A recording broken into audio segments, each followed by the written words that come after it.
So most people think that deciding between 12 volt and 24 volt is choosing what's better. But that's not the question we want to ask. Rather, we want to know how much power are we going to use and how are we going to use it. Let's talk about it. Hey, I'm Zach, and this is Cargo Camper DIY. And on this channel, we like to discuss everything about converting a cargo trailer into a camper. We're going to get into the systems and how we can make these a successful build. In the last episode, we talked about the layout and how positioning things would help balance out the trailer, making it nice to tow. In this episode, we're going to get into the systems. We're going to start with the electrical system. Let's talk about 12 volt versus 24 volt. So first off, we need to just understand how we're going to get the numbers that we're going to use in our build. So let's just do some basic math. I promise you this is going to be basic, but I hope this is really going to help you in deciding what you need. So let's start off with our first point that we need to understand. And what I'm going to do is I'm going to throw a slide up on the screen as I'm writing this out. So what we have is power equals voltage times current, or amps, we could say. So this is what we're going to start with, the power, what an appliance will take to run. So this is the foundation of what we build off of. Let's take a real life example. Let's say my air conditioner, my 12 volt rooftop AC draws max 50 amps. So we'll put that in here. So I'm using a 12 volt system. So 12 volt times 50 amps equals 600 watts. That's our power. 12 volt AC system, 50 amps. This is how much it's going to use. Okay, but now this is where people start to underestimate their system. So we know how much power something's going to use, but then how much power is it going to use over the duration of time that you want to use it? Like we say this AC system, are we going to run it for 2 hours at 50 amps? Well, then we got to figure that out. How do we do that? Check out this next slide. And as I have the slide up, I'm going to work the math out for us on the board here. So we've got 600 watts. We just figured out that's what our AC is going to do, 600 watt. But we want to run that for 2 hours. So times 2 equals 1200 watt hours. So this is how much energy we're going to use. So we figured out the power in the first one. This one's energy. Now let's take this and apply it to a battery. So we take this 1200 watt hours and we divide it by our voltage, divided by 12.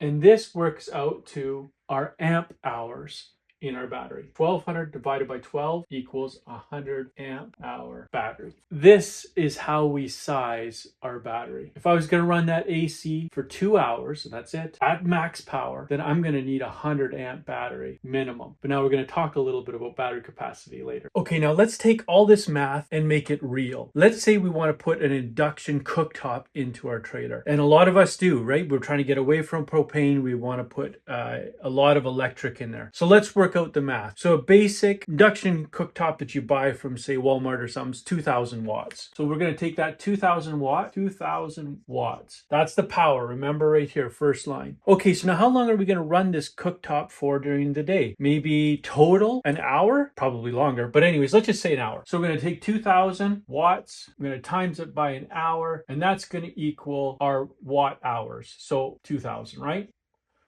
2000 watt hours. So now we've got our watt hours, next line, but we want to know, well, how's this going to impact my battery? So we got to take our watt hours and divide it by our voltage down here. 2000 divided by 12 equals roughly 166. So we got 166 amp hours. And remember, this is what our batteries are measured in. So we can see how we've taken an appliance here. We've figured out how many watts it is. We've figured out how long we want to run it for. And then we figured out how big of a battery we need. And that is a lot of battery. We think maybe if we're a real avid chef, an hour maybe we're going to spend each meal. Who knows? But that's 166 amp hours per meal. But now there's something to keep in mind that's very, very important here. And that's regarding our lithium batteries. We only want to use 80% of our lithium battery. That's how we will maintain a nice battery for a long time. So I've got this big 600 amp hour battery here. Let's work it out. 600 amp hours.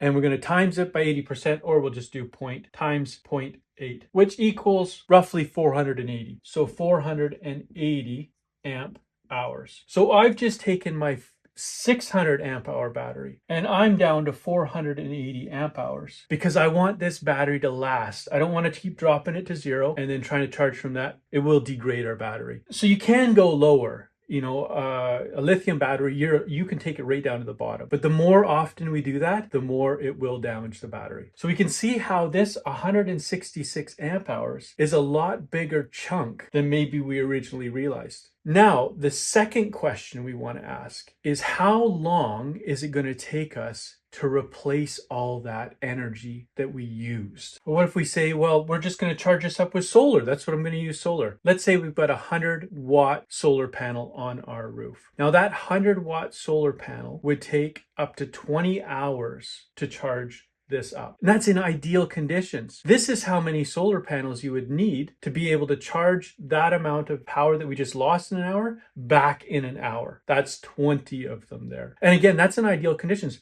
Whoever camps in ideal conditions? Normally there's a little bit of shade over our solar panels. There's a cloud that passes over. Maybe we just don't have a sunny day. In normal real world, you're really looking at maybe 28 hours, you know, an extra 8 hours to charge that up. But then what about a charger? We'll just pull out a battery charger and do it that way. Well, this is interesting. So let's say we've got a normal battery charger that is 25 amp. Well, this is how many battery chargers we would need to charge that back up in 1 hour. That's 7 battery chargers on there. Or with that single 25 amp battery charger, it's going to take us a lot longer. So you can see why we really need to consider the appliances we're thinking we're going to install, especially if we want to do some off-grid camping. If we're just going to be going to a campground, we're plugging in, we can do whatever we want. Okay, so now let's take this information we've got, this knowledge, and let's apply it to the question of the video. 12 volt versus 24 volt. Let's talk about it. I still got a little corner up here. Let's use that. Okay, so let's take the math that we learned over here and we're going to apply it to these high load situations where we're trying to figure out 12 volt, 24 volt. So we take our 2000 watt induction cooktop, and remember we already did the math. It came out on 12 volts. It was 166 amp hours it was using. Now we need to figure out what about if it was run on 24 volts. So if we took the number over here, 2000 divided by 24, we would have half of this, right? So on 24 volt, you would be down to 83 amp. And this is significant because if we're running a lot of high load items, this is going to affect our wire size, our component size, all sorts of things. So we can see really the advantage of 24 volt when we're running a lot of high load appliances. Maybe we're going to run on an electric hot water tank, or we're going to run an electric oven, or an induction cooktop, a fridge, fairly high load. So the higher the load, the fatter the cables need to be. As I'm working right now, I don't know if you can see that, but this is the cable I'm going to be running. That's huge. And that's only for a 2000 watt inverter. So you think about that, we need to have a certain size wire for a certain size load. Now, if you're wondering, well, that doesn't help. How do I figure out? Well, there's charts that you can get that have the wire size. But if you'd like, down below in the description, I've got my cargo trailer to camper conversion guide. It's free down there. Download it. In there is a wire chart, and I talk a little bit about that. We got to keep that in mind. We need the right size wire to the right size load. But now, just before we wrap this up, one more thing that we need to talk about, and that's conversion losses. When we're building our trailer, the more things that we can run on whatever voltage we pick, whether it's 12 volt or 24 volt, the better. Like, let's say that we bring our phone, or we've got a drone or something. It can charge to an AC plug. So if we take that drone inside it is DC, or our phones, they're DC. And what are we starting with? We're starting with DC because we've got batteries. That's how we're running our system. So we go DC to AC to DC. And this here, each one of these changes is a loss in power. So the more direct we can have it, the better.